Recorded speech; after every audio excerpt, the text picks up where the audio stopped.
Okay, you can talk about Texas being number one. I don't blame you for that, but this is good old fashioned SEC football. This is nothing new here. In fact, the only thing new about it is Kalen DeBoer. It's Georgia at Alabama this coming Saturday. I'm going to talk about this game and more.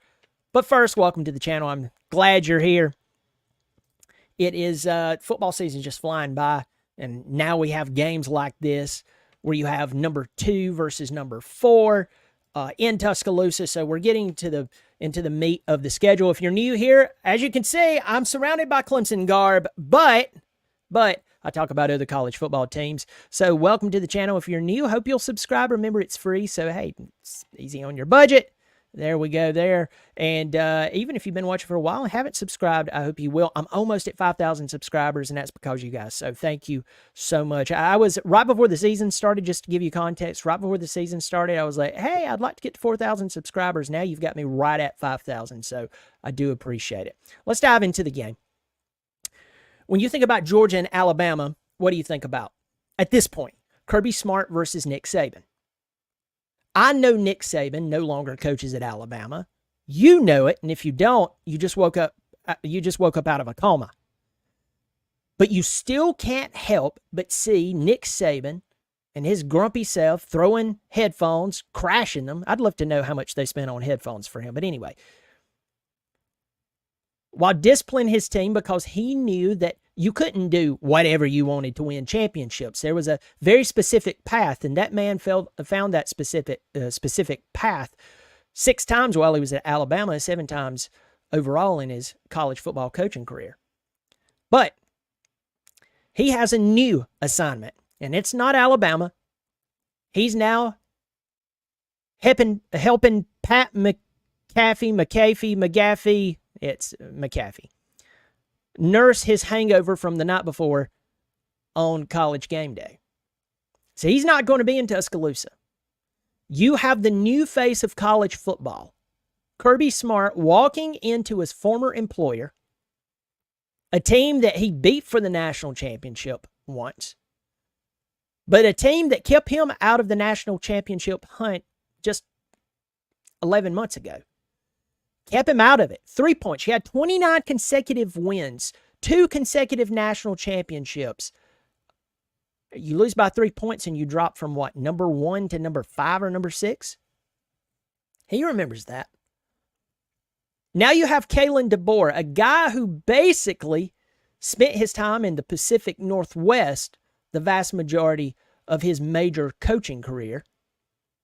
And now he's at Alabama. Yeah, he was leading Washington last year.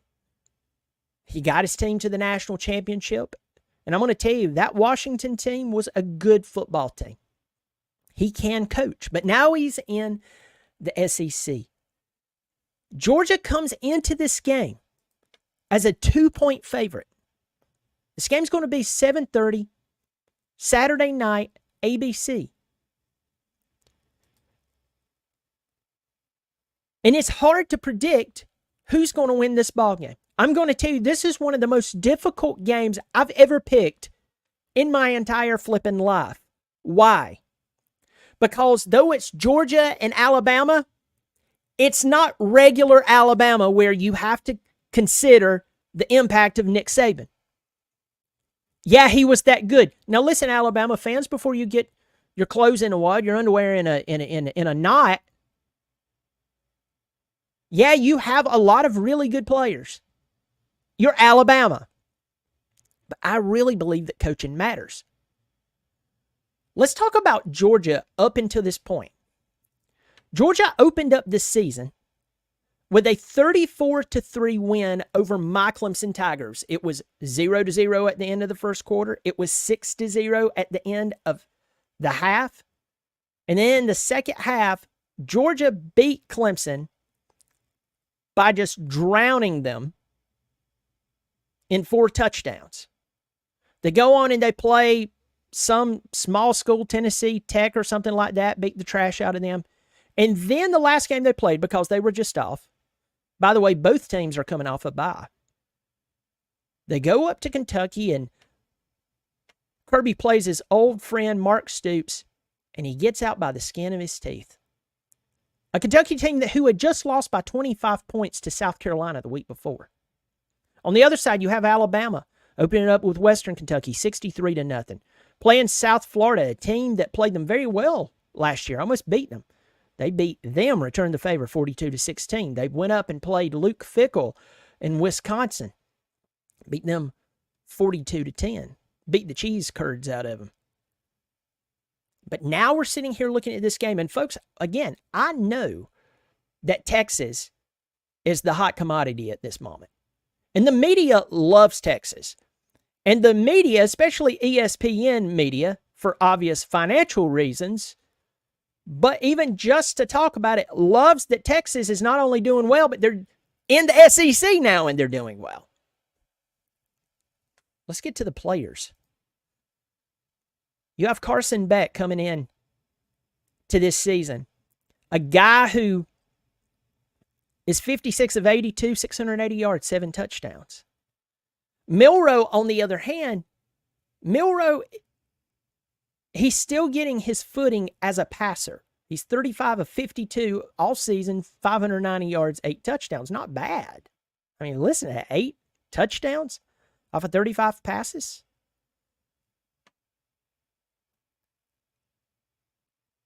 Now, Carson Beck, that in that game against Kentucky, he didn't look that good.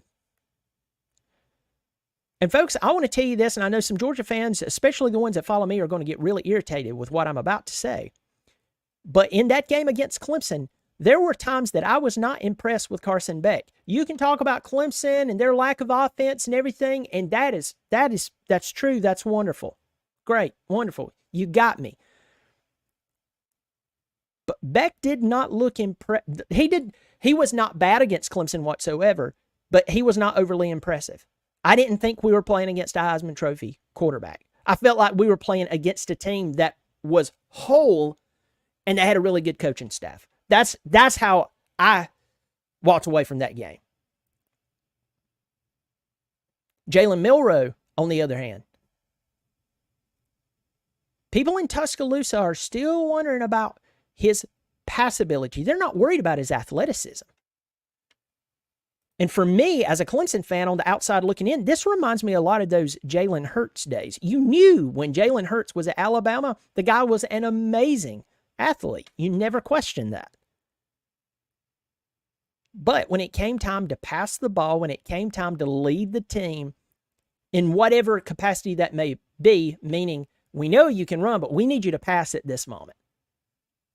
We need you to make some of the decisions that now he makes in the NFL, which is incredible. I'm glad for it. But at the time when he was at Alabama, he didn't do that all the time. That's the reason he left Alabama. And when I look at Milroe, he reminds me of Jalen Hurts to a point.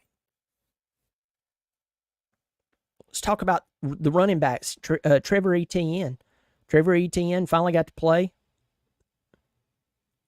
Got Jam Miller for Alabama. The leading wide receivers for UGA, or leading receiver, is Dominique Lovett, transfer out of Missouri a couple of years ago. For Alabama, they have one of the best stories in college football right now at wide receiver. True freshman Ryan Williams, 10 receptions, 284 and 4 touchdowns.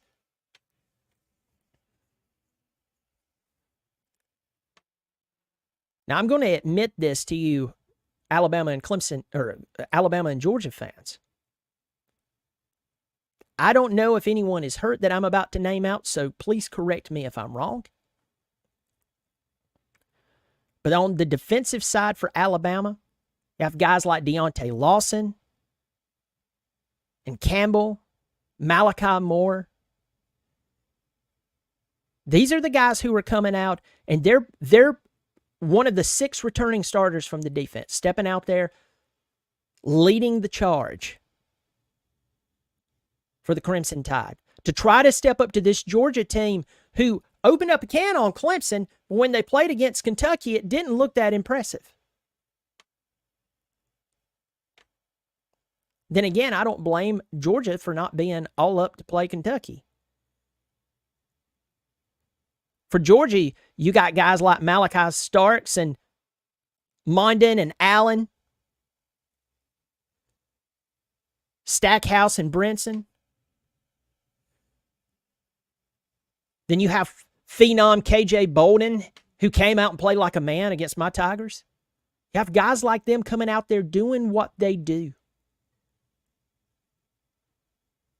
And going back to the offense, Nate Frazier has been extremely impressive at running back. You could start that guy right now, especially with some of the injuries that they've had with anyone with the last name Robinson.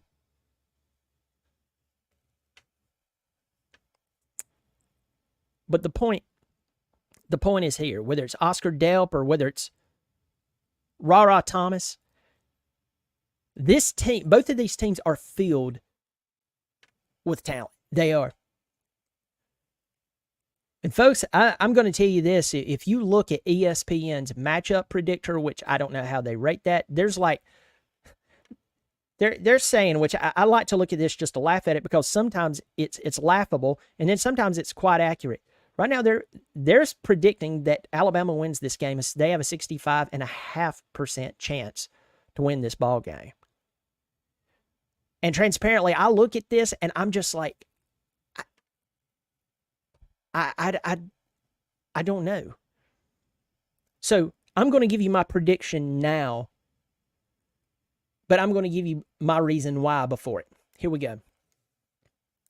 I believe experience matters. I really do. I'm one of those guys that says that experience can trump a lot of variables when you're considering why someone would be the best person for a job, why someone would be the forerunner in some type of competition, why a team would be the favorite. In this moment right here, I look at Alabama and in my head, as I said at the beginning, I just keep seeing Nick Saban. That's all I see. And I see those jerseys come out there with the numbers on the side of their helmet, and I know Tuscaloosa is going to be rocking. And Alabama is synonymous with talent. They have tons of talent on that team. They're going to have the banners up in the stadium that shows all the national championships that Nick Saban amassed for them. It's going to be a tough game. This is truly a toss-up. It really is, in my opinion. But I go back to my initial statement. Experience matters. Who has more experience in this rivalry? Who has more experience in the SEC? Who has more experience in holding up 2 national championship trophies? Who has more experience owning the SEC? Kirby Smart or Kalen DeBoer? I have respect for Kalen DeBoer. And this is a game for him to prove a lot. Because you know behind his back, people are whispering, he's from the West Coast. He's going to find out what SEC football is all about. All about. Same thing that people are saying after Tennessee went in and played against Oklahoma. Beat them. You know it. I know it. It's all coming together. He has a lot to prove. I go with experience. I believe Georgia wins this game by 1 touchdown or less. I think it will be a really good game to watch. I believe it's one of those games, if you just love college football and you want to watch the teams, even if you hate them, this would be the game to watch. Georgia, Alabama, I call Georgia winning by 1 touchdown or less. And this game really comes down to me, to the quarterbacks. If Carson Beck plays against Alabama like he did against Kentucky, Georgia fans, I'm sorry, you're going to lose that game. You will lose Saturday.